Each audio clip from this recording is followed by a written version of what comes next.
Ele recusou ar-condicionado em seu gabinete, porque seu povo não tinha. Ele recusou os jatinhos presidenciais e viajava em classe econômica. Ele recusou os acordos que mantinham seu povo explorado. Em apenas 1460 dias, ele enfrentou a fome, a corrupção, as potências globais. E o próprio destino. Foi traído pelo seu melhor amigo. Executado como um criminoso comum. E enterrado às pressas, numa cova anônima. Mas mesmo assim, o mundo não conseguiu matá-lo. Esta é a história do presidente africano que o mundo tentou apagar. E que, por isso mesmo, se tornou imortal. Para entender o herói, é preciso primeiro entender o mundo que o forjou. Nascer no Alto Volta em 1949, era como perder na loteria do destino. Uma invenção colonial no coração da África Ocidental, sem saída para o mar. Desenhada não para prosperar, mas para servir. Um lugar onde a principal exportação era a força de trabalho de seus próprios filhos. Foi nesse cenário que, em 21 de dezembro, nasceu Thomas Isidore Noel Sankara. O terceiro de 10 filhos de uma família católica. Ele vivia entre dois mundos, o da disciplina rígida de seu pai, Joseph. Um ex-combatente que lutou pela França na Segunda Guerra Mundial e voltou para casa com uma pensão miserável, e a crença inabalável de que a educação era a única saída, e o da realidade dura de um povo subjugado. Desde cedo, Sankara era diferente. Inteligente. Introspectivo. Com um senso de justiça que incomodava. Enquanto outros meninos jogavam futebol, ele também jogava. Mas depois passava horas devorando qualquer livro que caísse em suas mãos. De romances africanos, a biografias de revolucionários como Che Guevara e Ho Chi Minh. Ele não apenas lia, ele interrogava as páginas. Sua outra paixão era a música. Com sua guitarra, ele não tocava apenas melodias. Ele encontrava uma voz. Na adolescência, chegou à encruzilhada. A batina, ou a farda. A família o queria padre. Mas ele escolheu o exército. Não por amor à guerra, mas por uma dedução fria e calculista. Era o único lugar onde um jovem negro, pobre e determinado, poderia ascender por mérito, e não por berço. Foi lá que ele conheceu Blaise Compaoré. Eles eram opostos que se atraíam. Sankara, o idealista carismático. Compaoré, o estrategista calmo e observador. Eles riram juntos, sonharam juntos com uma África livre. Lutaram juntos. A amizade deles se tornou lendária. Uma irmandade forjada na esperança. Um dia, seriam chamados de irmãos. Um dia, de Caim e Abel. Sua formação militar em Madagascar foi sua verdadeira universidade. Ele viu de perto revoltas populares e golpes militares. Foi lá que a ficha caiu. Foi lá que ele entendeu o que ninguém ensinava nas escolas coloniais. Que a liberdade que haviam dado à África era apenas uma fachada. Uma coleira mais longa, mas ainda uma coleira. A independência real, a dignidade, exigiria sacrifício. E uma coragem que o mundo ainda não conhecia. O sistema que ele desprezava, ironicamente, o promoveu. Sua bravura em combate o tornou um herói nacional. Sua recusa em se corromper o tornou uma lenda urbana. Em 1981, foi chamado para seu primeiro cargo no governo, secretário de Estado da Informação. Ele chocou a todos, ao chegar para a primeira reunião de gabinete pedalando uma bicicleta. A mensagem era clara, a era da ostentação havia acabado. Ele não durou muito. Após denunciar a corrupção de seus superiores, ele se demitiu. Mas a semente estava plantada. Com Compaoré e outros jovens oficiais idealistas, ele formou uma ala secreta no exército, o Grupo de Oficiais Comunistas. Eles não queriam apenas um governo novo. Queriam um país novo. Em 1983, numa tentativa de controlar sua popularidade, o presidente o nomeia primeiro-ministro. Foi como tentar domar um incêndio com gasolina. Sankara não fez discursos. Ele agiu. E por isso, por ser perigosamente popular e genuinamente honesto, foi destituído e colocado em prisão domiciliar. Mas não se prende uma ideia cujo tempo chegou.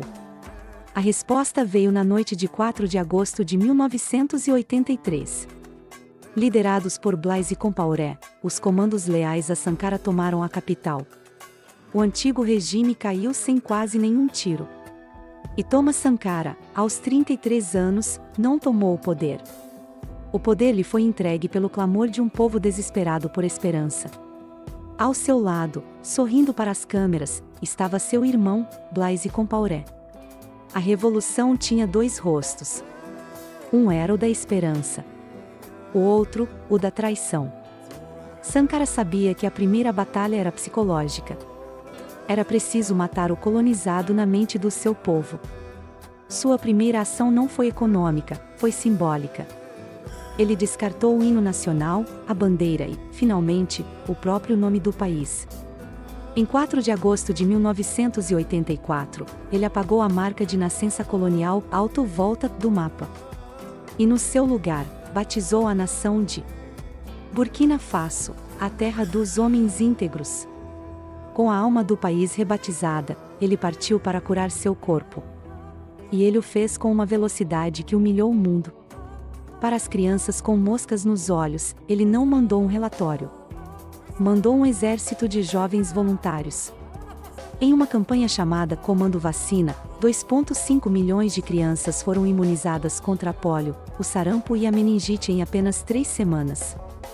A mortalidade infantil despencou.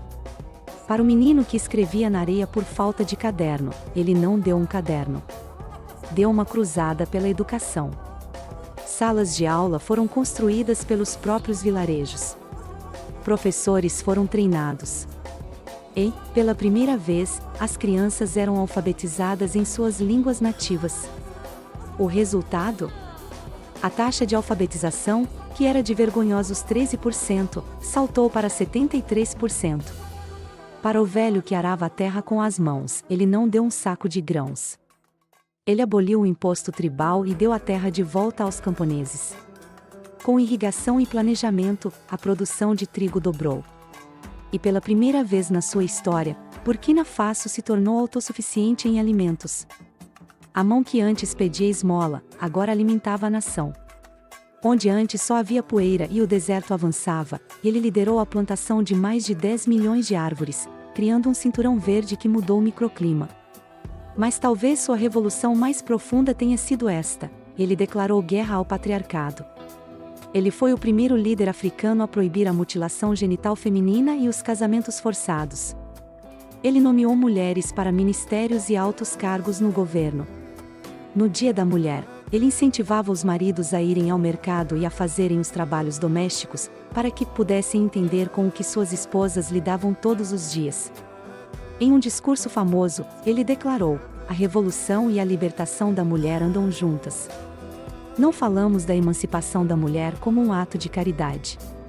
É uma necessidade básica para o triunfo da revolução. Para liderar pelo exemplo, ele vendeu a frota de carros Mercedes do governo, tornando o humilde Renault 5 o veículo oficial. Reduziu seu próprio salário para $450 por mês, e proibiu que seu retrato fosse pendurado em prédios públicos. Ele queria uma nação de homens e mulheres íntegros, e ele era o primeiro da fila. Com a casa em ordem, Sankara voltou seu olhar para o coração do sistema global. Viajou para Cuba e para Nicarágua, alinhando-se com outras nações que tentavam escapar da órbita das superpotências. Em outubro de 1984, subiu à tribuna da ONU. Não usava terno. Não trouxe um discurso polido. E não estava lá para pedir ajuda. Estava lá, para expor o jogo. Eu venho aqui, para falar em nome das mães, que veem seus filhos morrerem de malária. Em nome dos milhões, que são analfabetos. Em nome daqueles, que vivem sob o apartheid. Então, ele mirou, no pilar que sustentava tudo, a dívida. O mecanismo que, segundo ele, mantinha os países de joelhos, enquanto enriquecia banqueiros a milhares de quilômetros. A origem da dívida vem da origem do colonialismo. Aqueles que nos emprestaram dinheiro são os mesmos que nos colonizaram. Nós não podemos pagar a dívida. Se não pagarmos, nossos credores não morrerão. Mas se pagarmos, nós morreremos. O salão ficou em choque. Naquela época de Guerra Fria, quando líderes africanos viajavam para Paris, Londres ou Washington, pedindo ajuda de joelhos, Sankara se levantou e acusou. Eles eram os arquitetos da miséria. Ele não queria esmola. Ele queria justiça. Mas, aos olhos do Ocidente e de seus aliados na África, ele havia cruzado a linha. Ele não só recusava os acordos, ele os expunha. E um exemplo como aquele era contagioso demais para ser tolerado. Ele sentia o cerco apertar. Sabia que cada palavra podia ser ouvida. Cada passo seguido. Em casa, Marianne, sua esposa, o alertava. Ela via a mudança nos amigos, os olhares que se desviavam, as reuniões secretas. Mas a lealdade de Sankara era também sua maior fraqueza. O homem em quem mais confiava, o irmão de armas com quem dividira sonhos e perigos, agora sussurrava com embaixadores estrangeiros e ditadores vizinhos. A ambição de Blaise, atiçada por forças externas, que prometiam poder em troca da remoção do obstáculo, começou a envenenar tudo. As discordâncias, antes debatidas, agora se tornavam conspirações. Em um de seus últimos discursos, uma premonição assustadora. Revolucionários, como indivíduos, podem ser assassinados. Mas não se podem matar as ideias. Ele podia agir. Podia prender Compaoré. Mas não o fez. Talvez por orgulho. Talvez por se recusar a acreditar no impensável.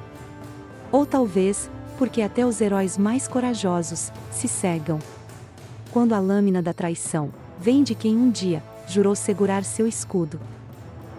Era uma reunião de rotina no Conselho de Eliantante, o quartel-general. Sankara e 12 de seus conselheiros estavam presentes. Do lado de fora, um carro parou. Um esquadrão de extermínio, fortemente armado, saltou. Eles eram liderados por homens da guarda pessoal de Blaise Compaoré. Naquela tarde, a revolução perdeu seu coração. 12 rajadas de metralhadora. 12 segundos para silenciar um sonho.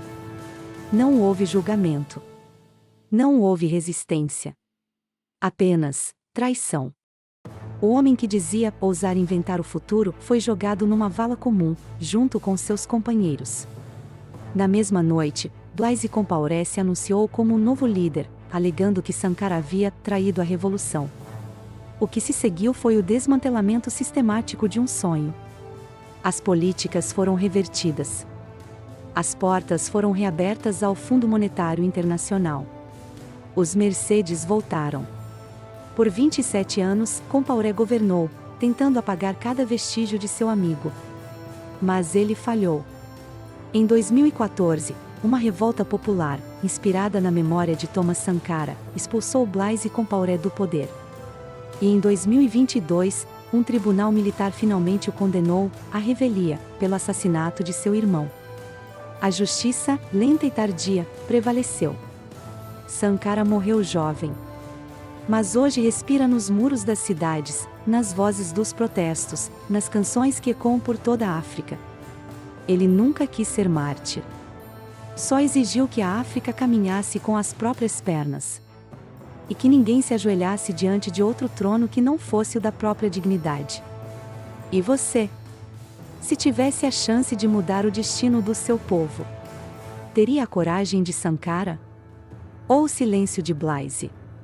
Eles querem que você esqueça Sankara.